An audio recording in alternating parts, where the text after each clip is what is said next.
What is going on, everybody? Welcome back to the channel. If you watched yesterday's video on my concept for the Labyrinth of Legends Crucible, then this video makes a lot of sense. If you didn't watch that video, then this video might not make a ton of sense right now, but let me give you an abridged explanation. Over the last 2 days, I have been kind of thinking about what a Labyrinth of Legends Crucible could look like, and I decided to make a rough, very early outline of what I would like to see if Labyrinth of Legends was made into a Crucible type of content, as well as what a buff to Labyrinth of Legends Ultron would look like, as I would want him to be a reward for a Labyrinth Crucible. So, this is the buff kit that I've made for Labyrinth Ultron. Let me know your thoughts about it. It's not super deep. It's very surface level of what I'm trying to go for here in terms of a useful, viable tech champion. And yeah, I'm just curious to see your thoughts about it. So let's take a crack at it. Health from a 565 6-star, 66,000, and then almost 5,000 attack. Just a little higher on the attack side because I want Ultron to hit hard. I want to feel the power of using Ultron, the metal mastermind he is, you know. And decent health pool for this level of champion. So, always active, Ultron's enhanced technology renders him immune to bleed, poison, and reverse controls. I think reverse control immunity for a robot just makes sense because there really isn't anything that a telepath can do against a robot, at least in theory. So I tossed that in there because it seems like a piece of utility a lot more robots should have. And then Ultron cannot have his ability accuracy modified or reduced by mutant champions, so there's your Domino and your Magneto counter, or metal champions. I wanted to introduce kind of a butting heads with robot type of ability in his kit because, you know, not all robots get along. So other metal champions and other robots can't reduce Ultron's abilities. So bye-bye Nebula. No reduction of ability accuracy for you against Ultron. So yeah, I like that. No strings on me. This is one of my favorite just inclusions and lines in the kit. Ultron has foregone his functions, which only limited him. All of his buffs are severe buffs and cannot be nullified or removed by any means. So we saw the first introduction of severe as a effect when the leader came out, and his debuffs are severe debuffs. His personal Spectre, Wither, and I believe Power Dissolve. I think that's there. I think he has degen as well. His degeneration debuff on Special 3. Those are all severe debuffs. His personal debuffs are severe. They cannot be removed. They cannot be purified. They cannot be shrugged off. They are debuffs that are meant to stay. So I figured kind of do a flip side of that. Instead of it being debuffs that are meant to stay, have it be buffs that are meant to stay. And here are the severe buffs, and we'll talk about the buff list in a second here. So, Ultron can cycle between severe buffs depending on what challenges lie before him. These buffs, in order, are Fury, Precision, Armor Up, Lifesteal, and True Accuracy. I wanted to throw Lifesteal in there because robots have always had regeneration tied to a self-repair mechanic at low health. I wanted to introduce a mechanic for a robot that allows them to heal constantly. It's not super potent, but as the fight goes on and over time, once you ramp up, it is a very consistent way to stay very topped up.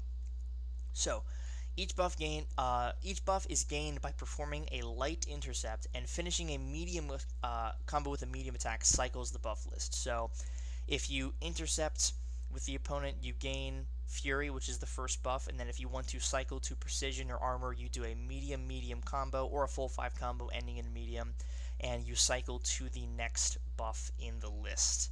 So I thought that was interesting. I could see arguments made for like ending with a light attack being the way you want to do it, and I understand that. That makes a lot of sense, but I want this to be a very intercept heavy champion, and once you're ramped up, you really don't have to worry about maintaining all of the buffs because it's very easy to keep them up. So it's not too big of a deal once you get fully ramped up or ramped to the point where you want to be. The buff stack limit is 3, so you can have 3 of each except for True Accuracy, which is capped at 1 because True Accuracy does not need to stack. It does its job with 1 buff. There's no need for multiple.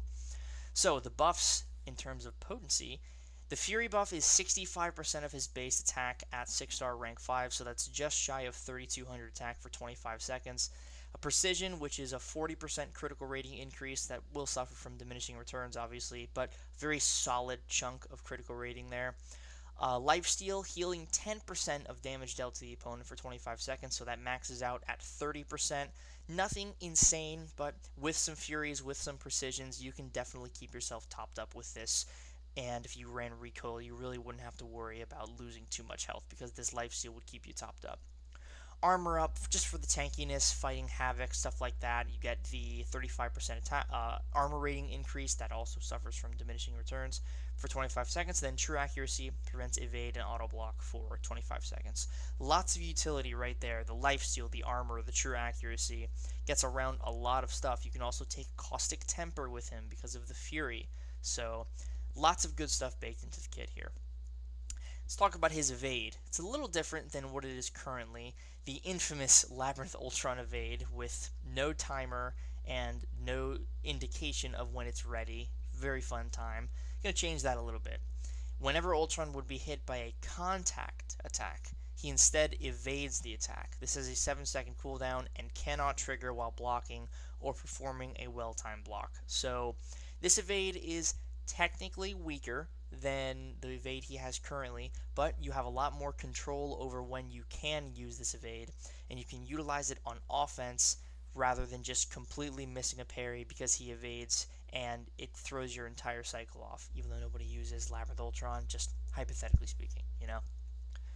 Talk about the special attacks here. Nothing fancy. I'm just looking for damage here, essentially. Damage and an interesting way to deal damage that can get around certain champions like maybe Onslaught, maybe that guy, you know? The special attack 1, on activation, trigger a non-stacking toxic aura buff, inflicting a poison passive onto the opponent every second, and each one deals 2000 damage over 10 seconds. So if the opponent does not use their special attack to pause this, you're looking at 10 poisons, each dealing 2,000 damage, 20,000 damage from passive poison. Not bad. Of course, that's not great without considering the attack modifications he will get, and his base damage being pretty decent with the Precision and the Fury that you get from ramping up his severe buffs. So the damage over time here is just supposed to be an additional way to deal damage by not directly hitting the opponent, but by triggering this toxic aura, they just constantly get damage dealt to them that is modified by your attack rate increase. So this is paused during the opponent's special attacks, like I sort of mentioned there a little bit when explaining my thought process behind including it, and is refresh if a special one is thrown before expiration. So this is non-stacking, but you can just keep it up infinitely and, you know, never lose it on offense. On defense, though, if you counter his special attack immediately, so you dex it and immediately counter him, you remove the toxic aura buff and none of the poison gets applied to you. Maybe if you wanted to have him potentially be a semi-dual threat, you could have the aura start on special activation with like the 1 second having a delay, and then that gives you enough time to dex the special and counter it before a poison starts, instead of on activation and then boom, 1 poison and then 1 second passes and another one. There's a lot of work that could be done with this kit. Again, this is very much a skeleton, an outline of what I would want to see, and like I said in my video yesterday, I would love to hear your thoughts about this, what you would want to see, what you would change about this kit, the whole 9 yards. So let's move on. I gotta fix the gift and curse of having curls. Let's move on to the special 2 here. Very similar to the special 1, just more geared towards longer fights and different debuff for different use cases. On activation, trigger a plasma aura buff, inflicting a plasma passive onto the opponent every second and dealing 3,500 damage over 18 seconds. So 18 seconds, 18 plasmas, pretty decent damage. Again, all of that gets modified by the attack rate increase you get from Fury, and Recoil as well would modify that number even further. Again, kind of the same ordeal. I'm not going to reread it, but the pause mechanism is the same, and the refresh is the same, as well as countering the special on defense will remove the buff with no penalty. And then the special attack 3, triggering one of each severe buff if they're not maxed out, but if all of the buffs are maxed out, you pause all of them for 20 seconds. So Special 3, kind of a last resort if you want to get that final ramp up of your severe buffs instead of redoing the cycle over and over and over again. You can just re-trigger them with the Special 3, and if they are maxed out and you get accidentally pushed to a Special 3, you can just pause them for 20 seconds, giving you plenty of time to go for medium ending combos without really worrying about cycling them, the whole 9 yards. I want Ultron to be kind of a skill heavy champion. The reason I don't like the medium pause to be ending on a light attack is because it's a little too easy to keep the flow going. You just end on a light and then you can do full medium combos. I want to switch that up a little bit. I want people to play in a little bit of a different way, a lot more intercept prone, a lot more aggressive in their play style, utilizing 4-hit combos, utilizing light ending combos to incentivize the opponent to come and parry you, stuff like that. So it's interesting in my opinion, but if you would like to see something different or an alteration to it, let me know. And then the signature ability here, I think this would be a fantastic way to incentivize people to chase this champion and awaken him as a 6 or a 7 star if my Crucible concept comes to fruition in some way, shape, or form.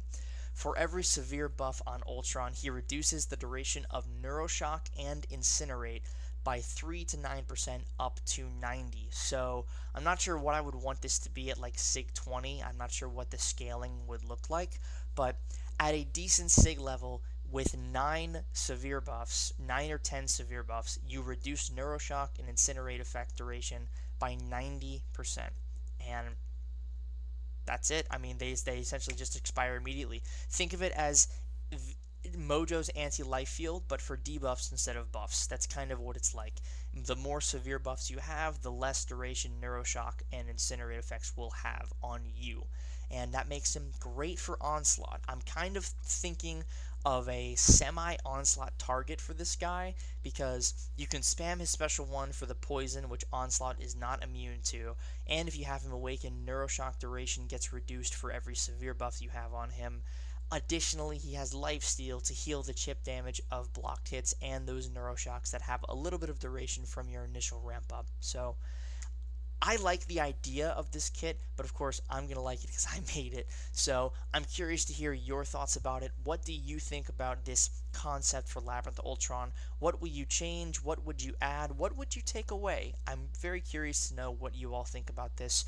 And if you're still thinking about ideas for the Labyrinth of Legends Crucible that I proposed, I'd love to hear them on this video as well. Please feel free to let me know your ideas on this video as well as the actual explanation of my concept. So, thank you all very much for watching. If you have not, subscribe to the channel and hit that like button. It helps me out, it helps the channel grow, does wonderful things for making sure the community has more access to informational videos like this and infotainment, as I like to call it, or as it is called, I guess. This is very much information and entertaining because we're doing a little bit of theory crafting here. Just hopefully optimistic that something like this can come in the near future. So again, thank you all so much for watching, and I'll see you in the next one. Peace.